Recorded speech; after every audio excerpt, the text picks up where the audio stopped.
Bluegrass Jam Along is proud to be sponsored by Collins Guitars and Mandolins, each and every one built from the sound up in Austin, Texas.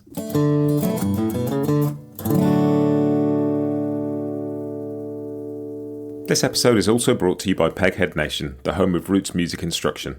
If you want to improve your playing, join me and thousands of other pickers getting better every day at pegheadnation.com.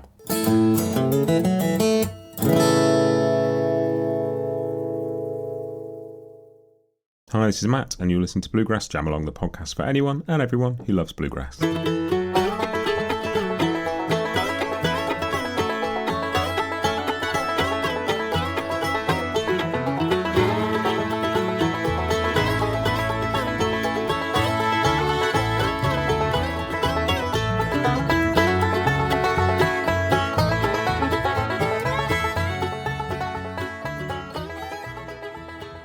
My guest on Bluegrass Jam Along this week is Jake Workman, who lots and lots of you will know from his time with Ricky Skaggs and Kentucky Thunder. He's also kind of a pretty prolific teacher and has a great presence on the social media with lots of really cool lick videos and videos of him playing.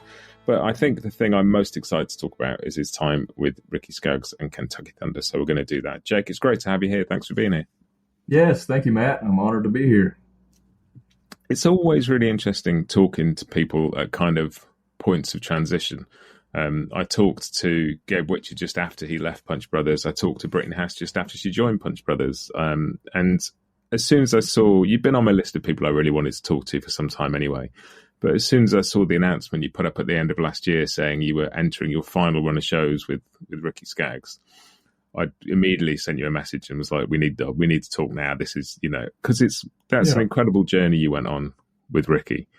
It's a chunk of time playing with one of the biggest names in the music. And I'd love to talk about just what that journey was like for you, if that's okay. Absolutely. Yeah. Anything. It was a wonderful experience from top to bottom. It was 9 years. We had that kind of pandemic year off, I suppose, but it was a lot of adventures, a lot of states, and up to Canada a few times, and we never made it over to Europe, unfortunately, while I was in the band at least. But man, yeah, what would you like to know? Yeah, I saw Ricky over here in London actually. I mean, years ago with Cody Kilby in the band. Is that did you take over from Cody? Was that your sort of point that you joined? He was the one who left and made the space available for me. Yeah, and then you look at that. That sort of lineage, Bryan Sutton, Cody Kilby, and you, it's been a pretty well-occupied guitar seat in that band. Yeah, and it's always been big shoes to fill, Either, I'm sure Cody felt probably the same way filling for Bryan, but then he rose to the occasion. I mean, he started as such a great player with Ricky, I'm certain, but you grow in that band is what I find. I think anybody that's gone through it on any of the instruments, it's like, it really makes them take off. You learn so much studying under somebody like Ricky, who's been around it all, who's seen it all, and he's done his thing for so many years on such a high level. You rise to that occasion when you're around it, on the road 24/7, whatever. You're around it, and you rise to the occasion. Your playing gets better, your maturity of musical choices gets better, and just getting used to the groove of making sound checks efficient and making a show look professional and dressing right and all. You grow in every way when you're around that high, that guy of that kind of status. You know what I mean? And but yeah, I think joining the band after Cody, I mean, he was one of my favorites growing up, and I always told myself, man, I want to be like, when I listened to the Kentucky Thunder records when I was younger, I was always like, man, I want to be as good as these guys. I don't have to be in the band. I just got to be as good as these guys. I just want to challenge myself to play along with the Live at the Charleston Music Hall record and just see if I can hang. Can I do that? And so that was my goal. And then when the actual phone call came, it was quite magical. But Cody, I'd listened to so much. He was on the majority of Ricky's records. Bryan was on the first two. There was one with Clay Hess, but then Cody was on so much after that. A lot of the majority of maybe what I listened to was the Cody era, and then of course he was the one that was all over YouTube and stuff with the Skaggs band, because he was there just for so long, longer than any of the rest of us. I was there, I guess, probably second longest compared to him, but he was there about 14 or 15 years, and I made 9. Bryan, I don't know exactly, but maybe 3 or 4 or 5, something like that. and Clay was there about 1 or a little over or something like that. Uh, so yeah, my stint was long, but man, Cody was sure there a long time and just knew the gig. So when you listen to him play, he just owns it. I've always loved Cody, but yeah, man, there's a little pressure when you're coming after these guys and having to keep the standard of the band to that level. Yeah. Well, and I don't know Ricky. I've never spoken to him for the podcast or anything like that. But the sense you get as a kind of an outsider and a fan is that he is still extraordinarily passionate about this. Like it's a high level gig, but you're not working for somebody who's kind of faxing it in and collecting the paycheck. He seems to be as into it as he ever has been. Oh, absolutely. Yeah, absolutely. And I remember the very first bus run. Well, yeah, the very first weekend of shows I did when I was brand new in the band in early January of 2016. I remember it was like, and I was kind of like on a high, like, oh man, I'm on a tour bus. I'm doing the thing. I'm getting on the bus here in Nashville. It just felt so, so big time or something. And then I remember being just finally deciding, okay, I think I'll go to bed now about 1 a.m. or so. I think I was in the front of the bus there for a while talking to Paul Brewster, and he was always a night owl, watching late night news or whatever. And then so I was up there hanging with him for a little while. And then I went back and got in my bunk and just laid my head to the pillow. And I remember I hear Ricky's mandolin. He's playing mandolin in the back in his lounge thing in the very back. He's sitting there playing mandolin. He hadn't gone to bed yet either. And I'm just like, man, isn't he sick of this yet? Like why? It's just inspiring because he's back there playing the mandolin. I don't know if he was, working on a new tune. He's often, back there writing tunes. He's always got new songs on his mind and melodies coming to him, and he loves to put them together. And so anyway, he did that a lot though. That was the first run, so it was right out of the gate. I kind of was inspired just by that's cool that he still wants to play. He still loves it. He's passionate about it. He cares, and man, he's still playing great and singing great. He's got it, and he's a great boss. He's just a great boss, and thoroughly enjoyed working for him. But he's got that fire still. After all these years, he's got the fire. He'll be back there if he's not playing mandolin. Sometimes you hear him with a little Bluetooth speaker, listening to like old Stanley Brothers recordings. And again, I'm like, haven't you heard that recording? Since you were 6 years old, aren't you sick of that? Like, why are you pushing play on that when you could be listening to whatever else? But no, man, he's studying. He's always studying and finding new little nuggets of things that Ralph or Carter did or Earl or whoever, and just catching every nuance. He knew the nuances of the music and the signature isms or licks of legendary players. He would study those types of things, and I always admired that, and he kept that fire going to this minute. And how did you sort of talked about first getting the phone call? How did that come about? Did you know Ricky already? Had you sort of sat in with a band, or did it come out of the blue? No, out of the blue. The only in that I had, looking back, is that it was in like November of 2015 when he messaged me. I was sitting in an actual music shop teaching a guitar lesson, and sitting there, and my phone lit up, and I just glanced at it like, oh, we were playing a song or whatever. Me and my student glanced at my phone, and it was a Facebook Messenger message, and it just said, it said Ricky Skaggs. It says his name, and then it says, "Hey Jake, I'm looking for a ... And that's as far as the little phone heading of the message got to, and I was like, oh, I can't wait and not open this. And see, I was cool if it just said I'm looking for a sub for one gig. That would have been awesome. But no, he said, I'm looking for a new guitar player. Cody's leaving the band in the beginning of next year, and I'm looking for someone. And Cody recommended you, and he said, and Bryan Sutton also recommended you, and that meant a lot because both those guys are obviously my heroes. I had a chance earlier in 2015, just a few months before that, in like June. I was playing with another band at the Huck Finn Jubilee Festival in Southern California, and Bryan was there with Hot Rise.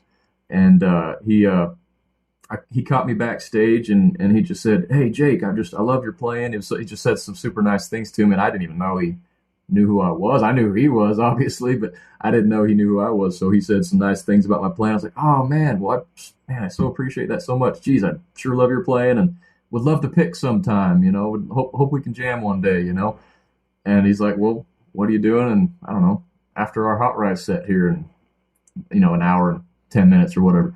I said, nothing, So I went back to the hot rise green room camper at this festival, and we were in there and we just picked, man. Me and Bryan just picked, and I was like, this is surreal, I'm playing with Bryan, and I'm nervous, and, but because I'd done a lot of like IBMA and all sorts of festival, jamming and picking, but I feel like the tippity top players, people like Bryan or Stuart Duncan, or just the guys that are just like the guys, Jerry Douglas. I hadn't really had chances to be around those guys. I've been around some great players in like the mid tier level of bluegrass for years, but I hadn't had chances to be around Bryan. And so we sat and picked, and it was awesome. Tim O'Brien came on the camper, and he was going to change, and he got down in his boxers and couldn't find his pants. And I always remember that because it was really funny. He was like wandering around the camper in his underwear trying to find his pants, and I'm sitting here picking with Bryan Sutton in the same vicinity.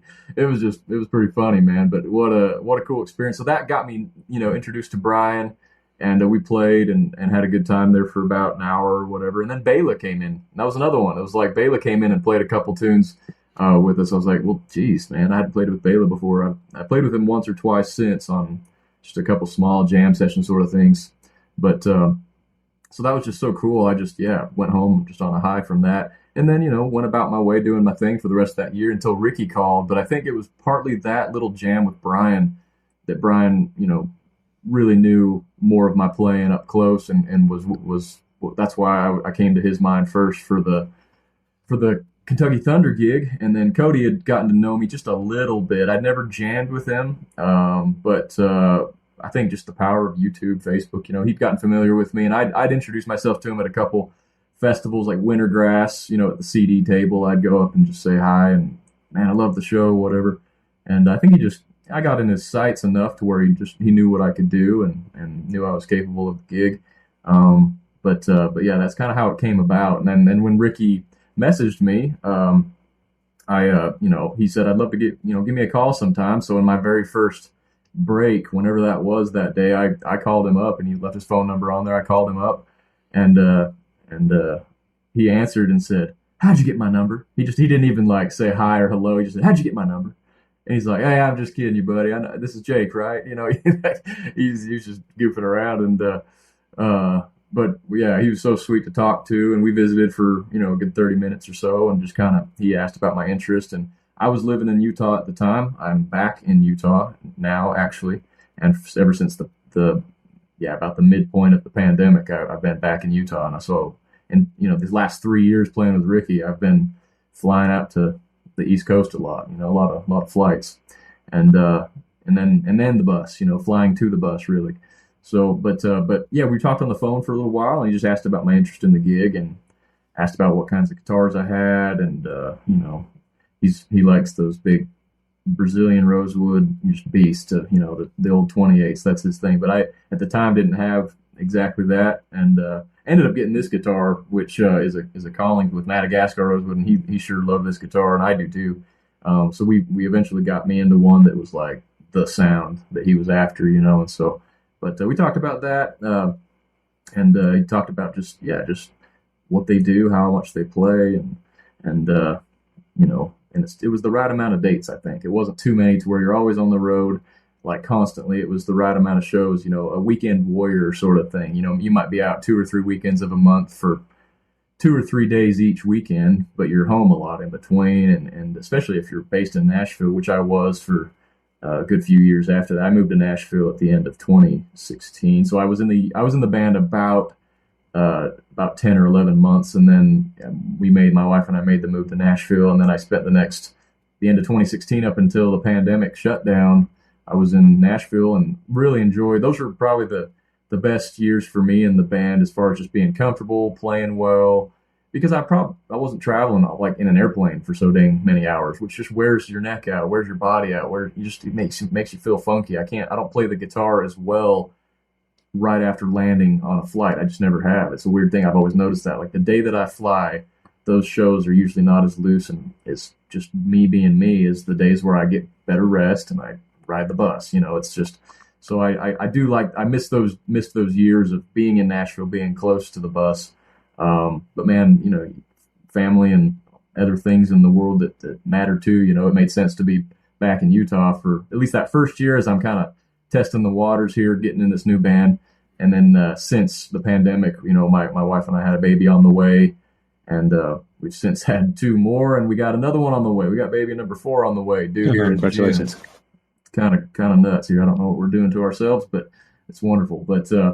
But anyway, so at that time, after the pandemic or during the pandemic, we kind of made that decision to stay here. And I told Ricky, man, I'm gonna stay in Utah. I don't know when we're gonna resume anyway. Whenever that happens, I'll be coming from Utah again, like I was in my very first year.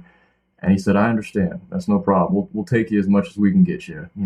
You're our guy, and we'll work out subs as we need to if you need to, miss a few things. And I tried to not miss more than was reasonable, but it's just, there's only so much that's practical. Some of the one-off shows, if we're just doing one quick show or just a quick Opry, I missed a lot of the Opry shows since I've been back here.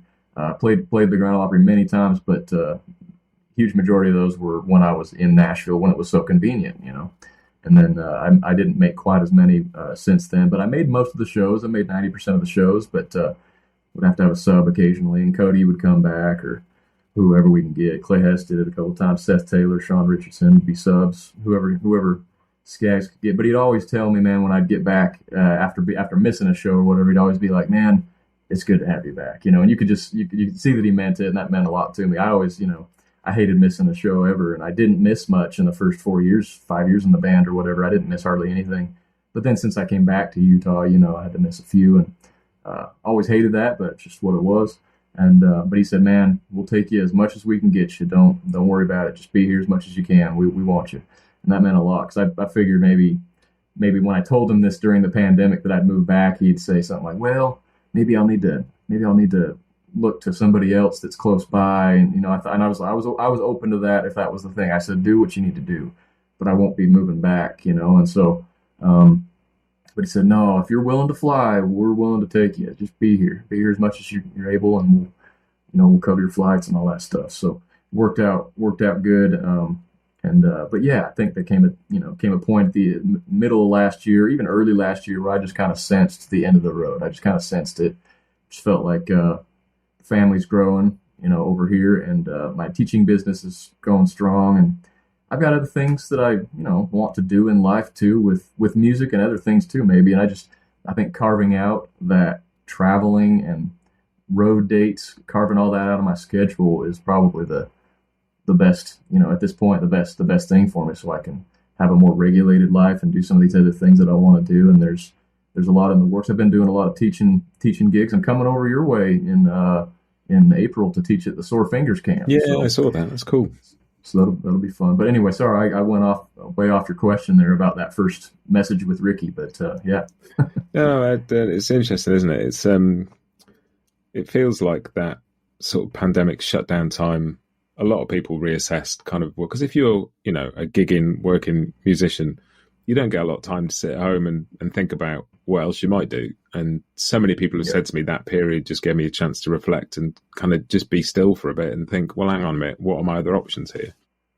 Yeah, right. And it's fascinating what you were saying about flights and just not playing as well. And because presumably you're playing at some pretty kind of lofty tempos with Ricky that quick, playing Peg and a Pen or whatever, you're going to need to be ultra relaxed to do that. And if you've been all cramped up on an airplane and then carting your luggage off the belt or whatever, it's not going to get you in the right frame of mind, is it? We'll be right back with you just after this. The long-awaited Hill Country series from Collings Guitars represents a new voice in their acoustic lineup. Rooted deep in the bluegrass world, these new Dreadnought NOM models feature a strong fundamental tone with a dry, warm and woody character that's sure to catch the attention of players who hold the vintage instruments of the 30s in their highest regard. Watch world-class pickers Jake Workman, Kenny Smith and Bob Minner perform with new Hill Country instruments on the Collings Guitars YouTube channel, and learn more at collingsguitars.com. This episode is also brought to you by Peghead Nation, the home of roots music instruction. With 65 streaming video courses for guitar, mandolin, banjo, fiddle, dobro, bass and ukulele from some of the leading names in acoustic music, Peghead Nation has something for every picker. You'll learn the tunes and techniques you need to join in at jams and play the music you love, plus advanced techniques like improvisation, theory, and ear training. Your first course is just $20 per month, and you can add more for $10 a month.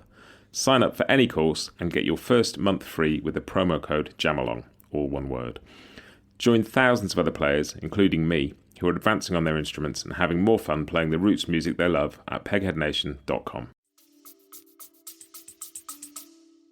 It's hard, and so it was a mental drain, and it's physical too. It's both, and I feel like I think that wears on you. I'd sometimes I'd take red eye flights. I try and stay here with the family as long as I could, and kind of leave it on the last flight possible, which is kind of risky sometimes, but. Sometimes that would mean that I would take a red-eye flight starting at midnight here, get to North Carolina the next morning, and then maybe try and get to the hotel and sleep for 4 hours or whatever. And you feel funky. You feel funky the rest of the day. And I feel like my playing in the band was like it had some on-fire moments in these last 3 years, but on average, I had more on-fire show after show after show in the 2017 to 2020 era of my time there. I really do. I feel like those were my best years. I feel like I'm the best guitar player I've ever been right now, but I don't feel like I could always represent it on stage as well due to just fatigue, honestly, just fatigue and being worn out, being not in the right mental state to be inspired to play music. My mind is, if your mind is more on like, oh, looking forward to that bunk after the show, I'm tired or you're hungry or whatever, there's just going to be things on your mind. So we had many, many great shows recently too, but I feel like my most inspired playing sometimes was when I was, the most rested. It just makes sense. The most rested and the most ready for the music. Really, my mind is on the music, and that's what you want to do. I love and I hate this. What I'm going to say is that I think my playing is very, very affected by inspiration, how well I play and what I play. It's like, it's so affected by how inspired I am on what I'm doing or who I'm playing with or whatever. And I love that because it means that I'm really feeding off the moment. And that's a cool thing in music. And these instruments are communicating. It's a language. It's music language. It's inspiring to try to see what other people might be hearing and then feed off of that. And anyway, I love all that. But at the same time, sometimes I just want to be not in the mood to play, but still own it. You know what I mean? I still want to own it. I feel like I fight that sometimes, today and every day, just being inspired. It's like you want to stay inspired. And so I feel like when your mind is on other things or the traveling's wearing on you, it's hard to be in that right frame of mind. And so it affects your willingness to give it your all or play your very, very best. And don't get me wrong, far more shows were just wonderful shows and I played great. But there were just a handful that I could remember. Like my brain is tired. I'm not thinking about the music. I'm thinking about something else. And that was also an indicator in this last year that it's, it might be if your mind is elsewhere, if it's wandering, or if you're not in the right frame of mind too often, maybe it's time to, kind of move on or clear the head or whatever, And so, but I'm good about, being in the game and good about finding the right frame of mind. But sometimes you got to force it a little bit. Sometimes I like it when I'm literally truly excited. I'm literally just so inspired by what I'm hearing and feeling, and my solo's coming and I'm just going to lay in, I love that. And I know the shows where I've really had that, just one song after another. And then there's been some that are less, but we're all human. We're all going to have the ups and downs, both with all this stuff, our fatigue, our mental state, our physical playing. Some nights my hands felt more tight. Some nights, was no problem to play at 180 song after song. It's like I just ripped through it and it was fun and I was loose and warmed up and that kind of that kind of musical energy is that it's hard to beat it when things are all just jiving, all the planets have aligned. Everything's it's really hard to beat that. It's so much fun, and so and we had so many great moments of that feeling in that band. It's a special band. It's always been special. I always knew that it was special when I listened to the records when I was young, and Ricky had a mojo and a vibe that he'd created, a sound in Kentucky Thunder. It's like there's traditional bluegrass happening, but it's just got the Skaggs edge to it, and it's so when I joined the band, I knew the standard, I knew the sound, I was very familiar with it. I think I was pretty quick to get into what Ricky wanted to hear out of me. I think I was pretty quick to get, and he was big about rhythm. The rhythm that I play was most important to him, more than the solos. And of course, we all spend so much time worrying about how we pick and playing quick or whatever. But at the end of the day, what really got me the gig and kept me the gig and kept Ricky enjoying me and his band was my rhythm. And I don't play super fancy rhythm because you know what we got. There's a lot of stuff going on. I don't like super fancy rhythm. Not to get in a guitar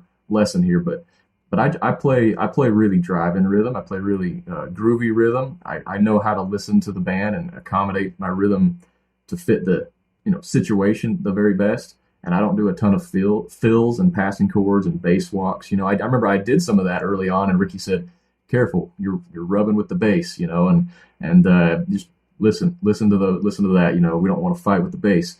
And I thought, yeah, I never thought about that. And at that time when he hired me, I had done a lot of gigs in a duet situation with my wife on fiddle. And when I play with Rebecca, in a duet, we have this duet sort of sound. There's no bass, and I can kind of take over the bottom end and do anything I want. It's not in the way, and it's fun. I actually love that because I've got complete freedom. But in a big 7-piece band with Skaggs, you got things to listen to, and I think I want to assume that Ricky noticed that I was willing to listen and willing to adapt, and that's what makes you a good player in a band and a good musician. It's not how fast can I shred and how many notes can I cram into the solo and whatever. It's not about that. It's about how you listen to each other. It's a team effort. It's a team sport, really. And so, especially in Ricky's band with a lot of moving parts, there's a lot of, we got a couple of rhythm guitars, and you may or may not notice them in the mix. I don't know what our sound guy was doing, but you'll notice my guitar for sure. It was always up front because that was what I was there for.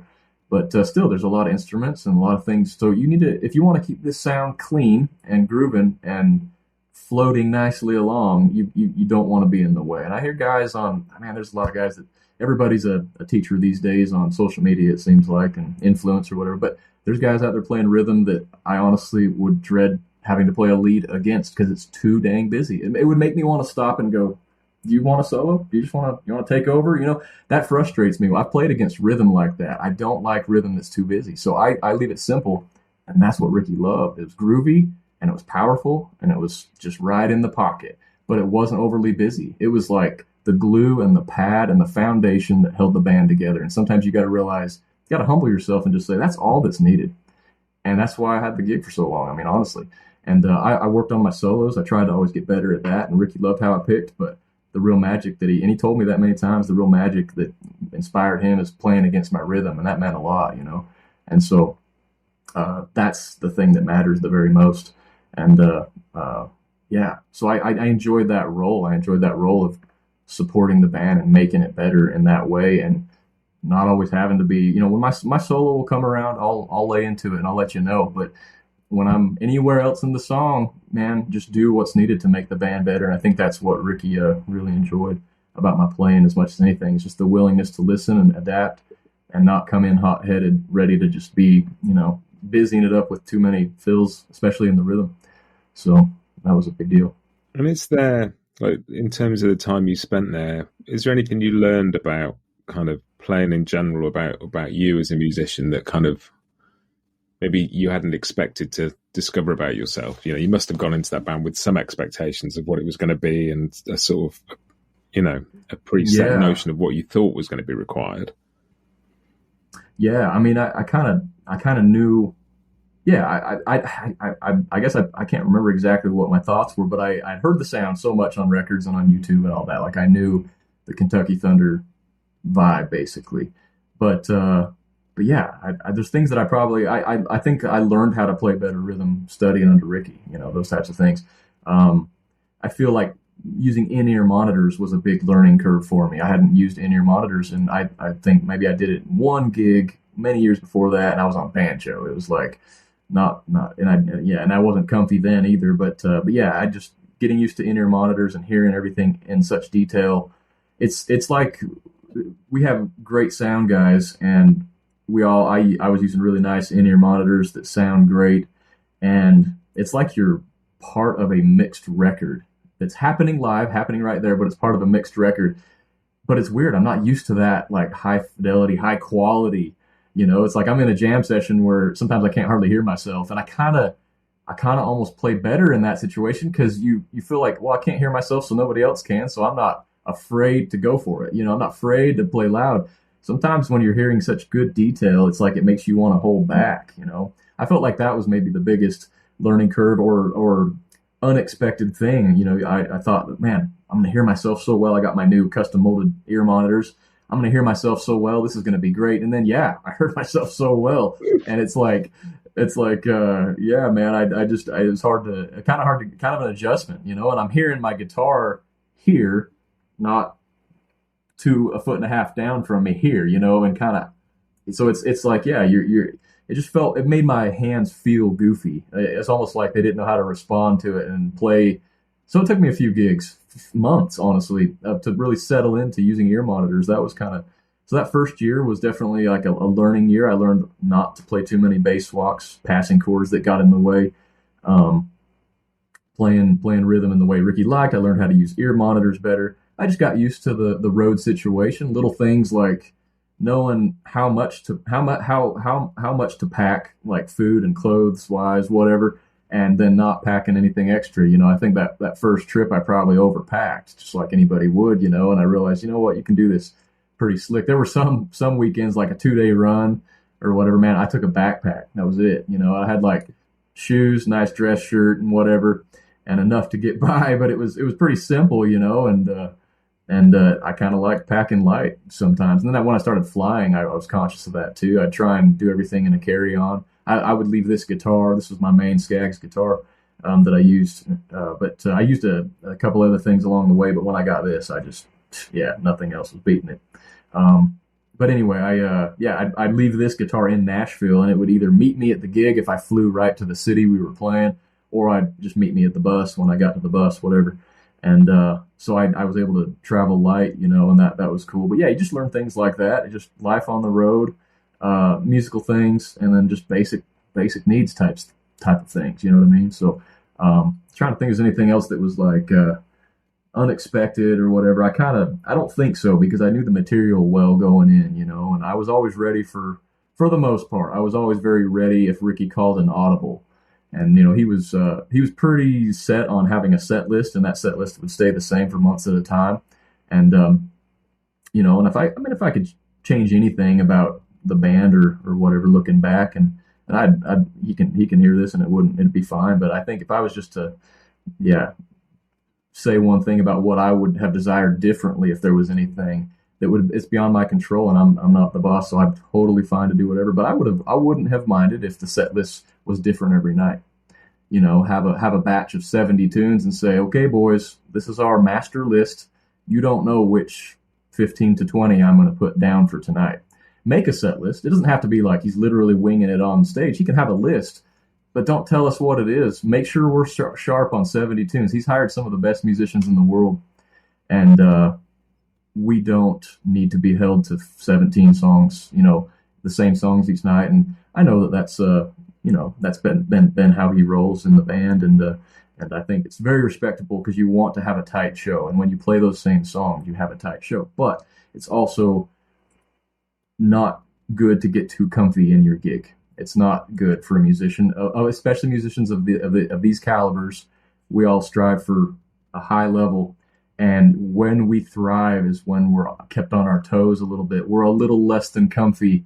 We're having to keep our mind in the game, on the song, remembering the stops and starts, where the solos are, whatever, of the arrangement. We're having to stay sharp about that, because it's a little new and fresh. He called an audible tonight or just put something on the set list that was we didn't expect and we didn't run at sound check, and he's just assuming we remember how the arrangement, because he would often do the arrangements just like the record. So it was our responsibility to learn that song the way it is off the record. And we did do that, where we wouldn't rehearse the song. We would just run it at the show. And if we did, we just do it like the record.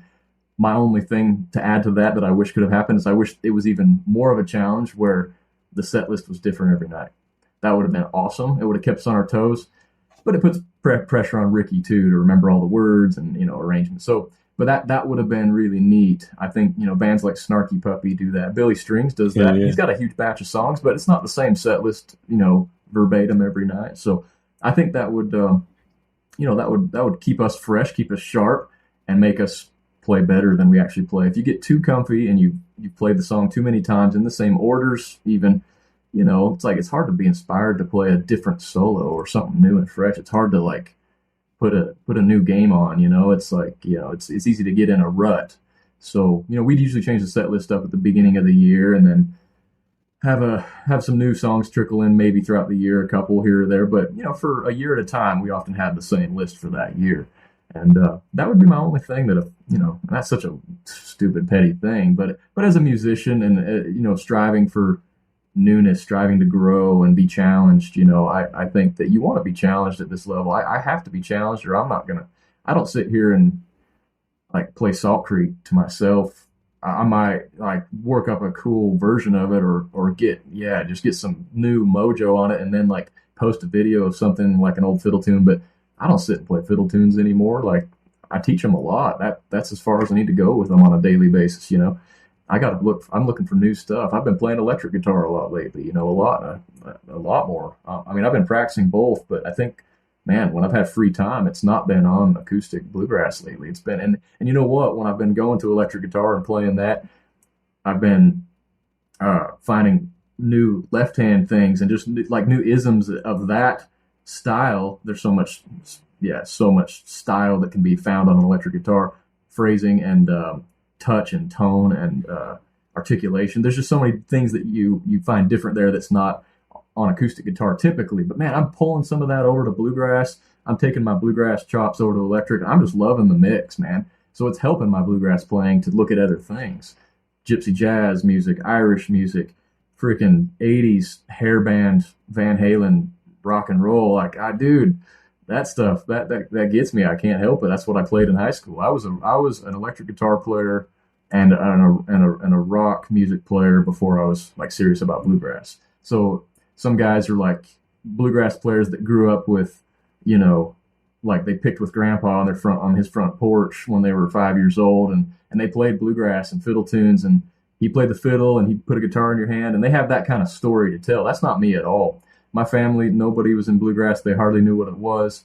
They got me a banjo out of nowhere after I was already very much playing rock guitar. They got me a banjo out of nowhere, and I thought it was kind of a joke. It's like I didn't want to waste their money on the banjo, and they also paid for some lessons. I was like, all right, well, whatever, we'll try this out. That was my like little gateway drug into bluegrass, and then it took over, and then I fell in love with it. But it's not me. I didn't grow up. I grew up out west. I'm here in Utah, and this is where I'm from, and wasn't a ton of bluegrass out here to see. You can find it when you know to go look for it. There's some players, there's some people doing this acoustic music, and right now there's a new pocket of people here, young guys out here that are picking, and there's some cool stuff going on. So it's fun to be involved with that, but I wouldn't have ever found it on accident. You know what I mean? Like I had to be given that banjo and be told, hey, let's give you some bluegrass lessons. Okay, and then there's like very few people that teach it out here, and so it was kind of like you had to know to find it. And so anyway, but I found it. But my roots are like rock music and blues, and electric guitar is what I did in high school. It's so yeah, it's kind of like I'm a transplant to bluegrass. And then when I got here, I decided to like once I found the bug, it's kind of like when you're at a bluegrass festival. For me, it was being at like Grass Valley, California, and being at up late and seeing the jam sessions and seeing like the camaraderie and the common shared tune knowledge. It's like, oh, this is cool, this is fun. So it's like it took over me. And then I gave it my all, and I just became a bluegrass guitar player. And that is my thing to this day. I'm a bluegrass guitar player, certainly. But I love all that other stuff. I can't help it. I still love it all. And I think that it's important to branch out. I really think it's important to listen to a lot of things, play a lot of things. The guys that only study Tony Rice, I know there's a ton to study there. I know that. And I have not studied it in as depth as I could. I know that too. But I'm okay with that because I don't want to be Tony. I'm not a big transcriber. I listen a lot. Listening is the word that I would replace with the transcribe word. Do a ton of listening. Do minimal transcribing, honestly. Do a little bit, or grab a lick here and there, or just figure out what notes are in the lick and kind of get familiar with the language of that lick that you dug of whoever. But you don't have to learn a note for note. You just don't. You need to be yourself. You have to be yourself. Cody had his sound. Bryan had his sound. I did not want to be one of them in Kentucky Thunder. I wanted to bring my brand and I wanted to put my Jake Workman stamp on the guitar in Ricky's band that's what I wanted to do from day one, and that's what I've always wanted to do. It's what I still want to do. I want to push a boundary in a weird way, but not be outside of bluegrass, not be like dishonoring the music, but just be like, oh, that's a cool take on it. That's what I want to do every day. And I don't believe in studying only Tony Rice or Doc Watson. I love them to death, but I don't believe in that. I believe in letting every possible intake you can have happen from all these different genres and players, and then know the roots of the music so you can honor it and play it as traditional as you might need to in the right situation for that, but then have an edge of your own. Ricky did that to all this. Listen to all the Kentucky Thunder records. He has his edge to the music. He does a lot of minor five chords. I don't know where Ricky got that particularly. I hear that in Irish music. It's that Mixolydian sort of sound to have a minor five chord. So he doesn't always go from, it's in the fiddle tunes he writes, and a lot of the vocal tunes like Shady Grove. Well, that should, there's the true minor version of Shady Grove, but a lot of people play it major too with major fives, but he would put a minor five on that. He put a minor five on Blue Night. He put a minor five on Little Maggie.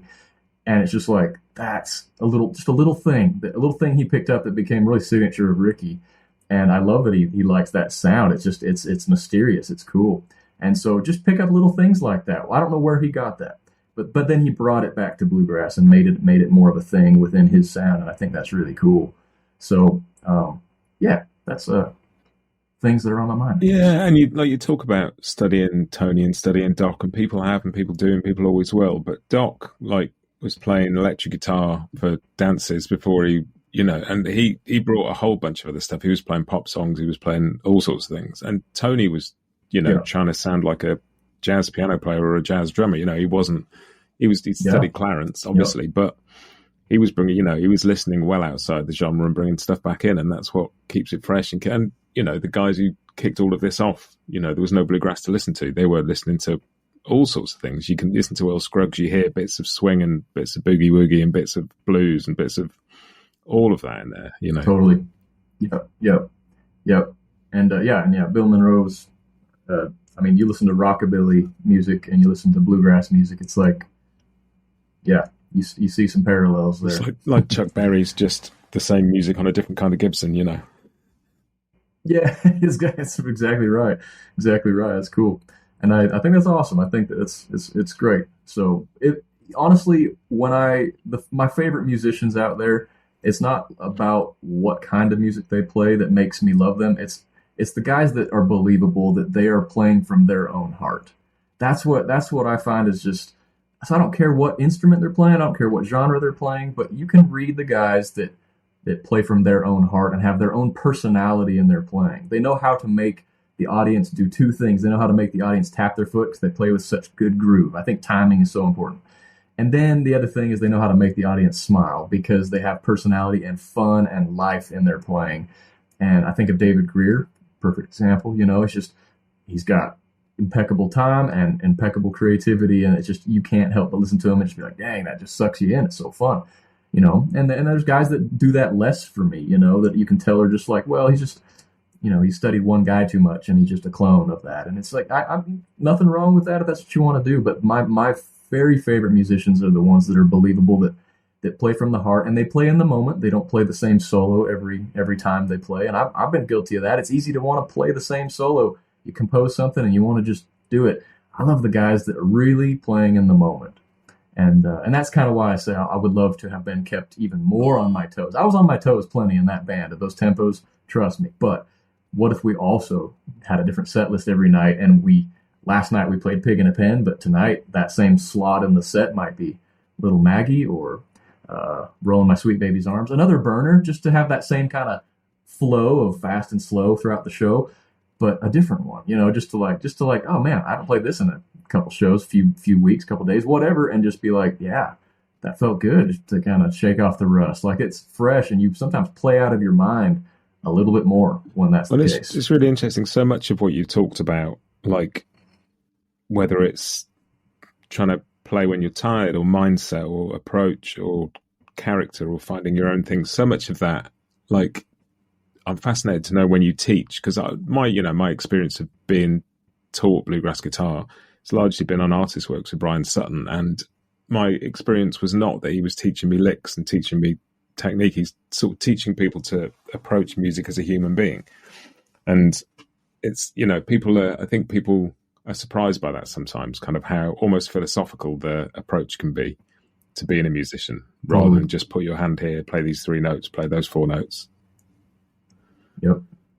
Let your ears, let it, all senses be involved, and really listen to whoever you're playing with, I think it's important. Yeah, it's important. And it's not just mechanical. There's so much heart and soul that can happen in it if you allow it. And is now you're kind of home more, has teaching become even more a part of your life? Is that sort of your almost full-time gig now? You'd think, but it was always my full-time gig. Playing for Ricky was my side gig, honestly. All those years, it was my side gig to my teaching thing, and I love my private students. So many of them are my best friends in the world now, honestly, and I enjoy seeing people get excited about learning something and then learning it. That is meaningful, and that's long-lasting. I could play a hot solo in a show, and that's great. It's so fun. But it might get preserved on YouTube, maybe, something like that. But it's kind of lost too. It's not like when you've taught somebody something and they've been like, Jake, thank you so much for showing me this. This is awesome. Or they're just, you can tell they're inspired, they're having fun. I mean, that's like ongoing. You've put a little piece of you with that person forever, really. And that means so much to me. So I love teaching. And so teaching's always been huge in my world. Before, when Ricky called me, I was a full-time guitar teacher at a music shop. I had a little teaching room in the basement of this music shop, and it was kind of a dungeon. It was below, no natural light coming in there or anything. It was kind of, I spent so many hours in there, so many wood shedding hours. Between lessons, that's where I practiced. After I was done with my last lesson, sometimes I'd sit down there and throughout the day, to this day, I find things that I get frustrated with. Like I'll be teaching, I'll be like, well, geez, do I even deserve to teach this? I'm sitting here falling apart on it myself. So at the end of the day, I sometimes have a notepad in front of me, and I will write down like, wow, need to work on cross-picking that, whatever it is. Cross-picking is sometimes a topic, or floating, or just things that are hard in the right hand, or it could be a left-hand idea, or a theory concept. I'm trying to wrap my head around something. So I might write little notes throughout the day as I'm teaching, and then at the end of the day, I come back to that list and I say, these are the things that I kind of felt like I sucked at today. So I'm going to take 15 minutes and just get my head or my hands wrapped around these a little better. And that's one way I try and improve. I'm always making notes on myself. I take notes on what I work on sometimes, so that the next day I can remember, like, oh yeah, I need to come back to that, so it stays in there, gets in muscle memory a little better. But anyway, I taught there and at that shop, and I did stay after and practice a lot of cutting my teeth on this music happened right in that little dungeon basement of this music shop in Sandy, Utah. But then when I joined up with Skaggs, I was kind of nervous about like letting go of my pretty busy teaching schedule here. I kept the full week schedule pretty much, and so I was like, I don't know if I want to leave that, like just like sever ties. So I kind of talked to my students throughout that first year playing with Ricky. I was traveling, and then I'd come back and teach just like I always was in person. Then I'd travel, and by the end of that year, I was like, man, I gotta make a decision here. I can't do this forever. So I thought, one thing has to change. I have to move to Nashville and hope to hang on to these students. And that's when Zoom and Skype and things were, thriving and becoming a thing. And so I said, well, how would you feel about doing lessons online? And I talked to all my students, and they said, we understand your situation. I love you as my teacher, but I also understand you're playing for Ricky Skaggs. You need to do this. You need to be out there. Yes, I'll continue taking lessons. We'll do it online. It's all good. I've still got, from that initial batch of students in 20, and I had them for maybe a couple years before this, who knows? But from that initial batch that stuck with me in 2016, when I made the move to Nashville, I've still got some of them that I saw this week. I'll see next week, whatever. And it's just a beautiful thing that they stuck with me. And yeah, people come and go with lessons. I don't expect people to take forever. It's fine, but I've still got some. They've been super loyal, and they've done the online thing with me for all these years after knowing what it's like to have lessons in person. And there's kind of a very nice 3D connection there, but they've kept going. And then I've gained so many students because I've been playing for Ricky. I've gotten more, kind of clout around the music world, not even just in bluegrass, but everything at this point. And social media has been helpful and whatnot. But I've got students all over the world. I was 2 minutes late to get to you here because I was getting off a lesson with a student that I've got over in Italy. So I just hung up with a guy in Italy. It's 5 o'clock his time, my 9 a.m. or whatever it was. And anyway, so I've got people over there. I've got a guy in Japan that I'll see tonight. I've got and people all over the country, and I grew from that little Sandy, Utah music shop, teaching a busy week, keeping a lot of those students online when I moved to Nashville, but then adding so many more around the world. And when the pandemic hit, everybody became a guitar teacher that year, it seemed like. And that's fine. I get it. People need to be working. But I was already in the thick of working, and that was one of my best years ever, financially and just staying busy. I gained students that year. I didn't need them, but I gained them and had more time to do it with being off the road, So I taught my butt off that year. And I've always loved teaching. I maintain a full teaching schedule as much as I want to. I'm my own boss with it. So when I need to take some time off for family events or when I was on the road, I could just do that. I just plan ahead and block those days out and don't put lessons down. And but man, I enjoy the connection. I enjoy the one-on-one connection specifically because a lot of people are always like, "You're going to do a course," and there are some things in the works with like a course and that world. But making no official announcements yet because we got plenty to do before I'm ready to do that. But that is something I want to do. I want to get in different online facets that way. But I'll never stop teaching privately because I love the connection. The one-on-one connection. I do some group things too. I just did a group course. I taught last night. I taught on Seth Rosenblum, blues guitar player. Maybe you've seen him. I don't know. He's great. But he had a little Zoom class. He had me be a guest teacher on. And I taught his little group last night on Zoom. So I'll do some group classes. But something special about the one-on-one connection and the 30-second to 5-minute to 25-minute visit, depending on the student, about just life at the beginning of the lesson and your friends. And I almost feel guilty taking people's money when I spend half the lesson talking to them. But I think it's therapeutic for both of us. It's fun, and that can be part of maybe what they enjoy, And I love just being there for them in whatever way. Whether we dive in right from minute one and we're like hardcore talking about right hand technique, or maybe we visit for 25 minutes and then the last 35 minutes we talk about music, And everybody's different, and I cater to the situation. I cater to the student. I enjoy that. I know it's a lot of my time and a lot of my energy, but I really do enjoy it. It's a great way to spend my work week. I sit here with a guitar, and I'm in the best teaching space I've ever had since we moved back to Utah. We bought a good house, and we dedicated this bonus room above our garage for my teaching room, and it's just so comfy and great. I love to sit up here. I've got natural light. It's inspiring, and I just enjoy it. I just love being up here. It's so fun. So to be to spend many hours in a place that I absolutely love spending those hours in, I can't complain too hard, And I think the only complaint with the teaching is it is a time consuming thing, but it's consistent and I'm the boss of it. And I'm just grateful to be working and holding the guitar doing it. I think if I could have a little more free time, I wouldn't say no to that. Sure. And I'd spend more time with the kids.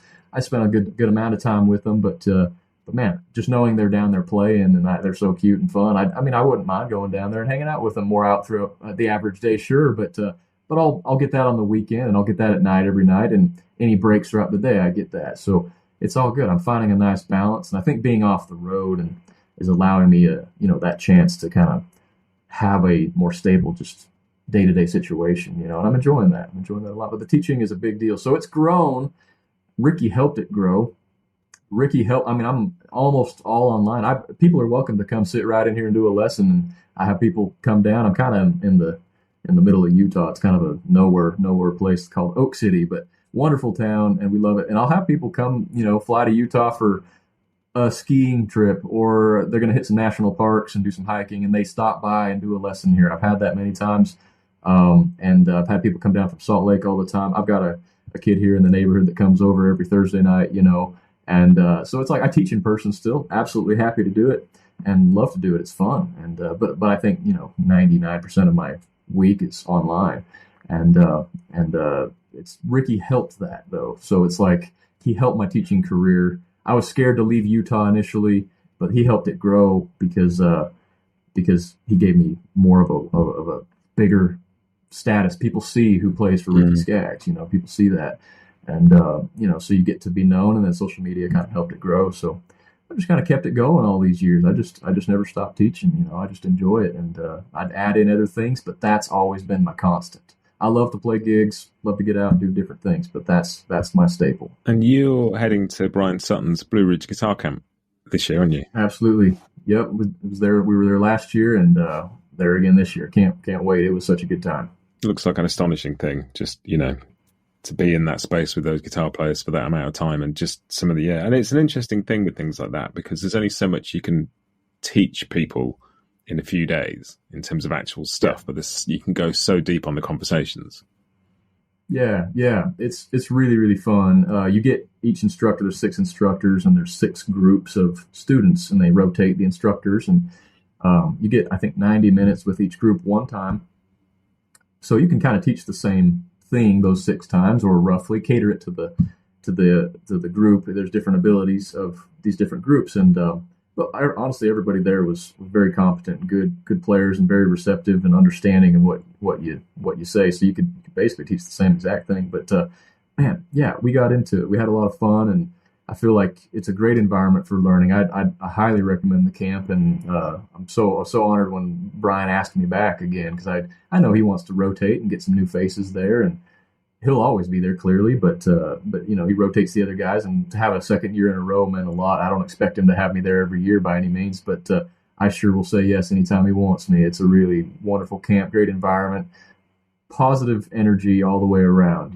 Just everybody's there to learn, including the instructors. I learned so much just being around the students, everybody. There's something you can pick up from anybody. Even me to this day, I can have a super beginner student just watching how he does something out of the gate, having it teaches me how he holds his pick when he hasn't had any instruction and he just goes to something. It's interesting to see, oh, that was natural for you. Why wasn't that natural for me? Because there were things that I did. I had to break bad habits back in the day, or whatever. But you can learn something from anybody, and that camp is a great spot for it. You're there for 3.5, 4 days, and just a lot of great picking at night, and camaraderie. The food was good in the cafeteria there. It's just a great setup, man. That's a good guitar camp. It was really, really a lot of fun. The weather was great at that time of year. It's awesome. So looking forward to being back. Yeah, it looks amazing. Well, I will stick a link in the show notes to that, but I will stick a link in the show notes to your website so people can come and find you if they want a lesson. I saw last summer, as I'm sure a lot of people did on Instagram, a post from Billy Strings saying he'd had a lesson with you. Yeah, we did two lessons, and then since have texted. He'll text me a random lick that he's working on. He'll text me a video of that lick. He's like, "Man, check this lick out," and then I'll maybe learn that, and then I'll send him a lick back. We've had this little lick exchange going on just at random. So we'll text once in a while. But yeah, I was just honored to teach him, man. I mean, he's such a force in the bluegrass world and helping all of us out. I've had people discover bluegrass because of Billy Strings, but then they look for a teacher and they think, well, I can't take from Billy probably, but hey, Jake might be the next best choice or whatever. So they come to me for some lessons, and it was Billy that helped me, find those students. So he's really helping us all out and helping bluegrass music out. It's on a totally different scale with him. He's a rock star, man. He's awesome. He's a super nice dude.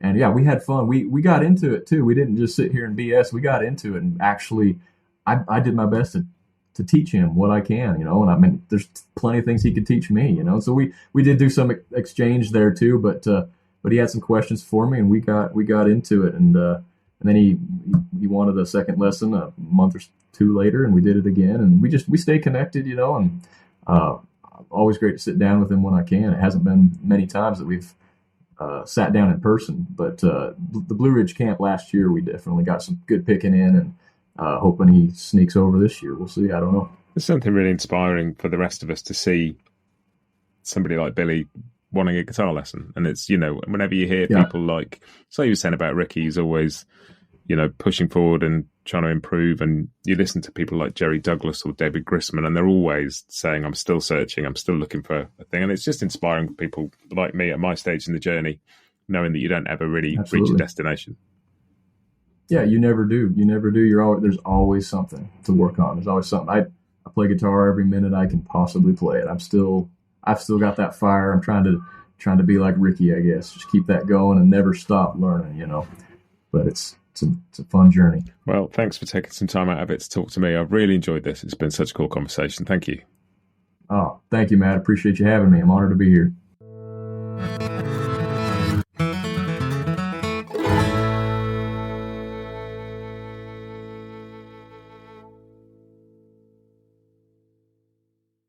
Bluegrass Jam Along is proud to be sponsored by Collings Guitars and Mandolins, making some of the finest guitars and mandolins in the world since the 1970s. Visit collingsguitars.com and find out why.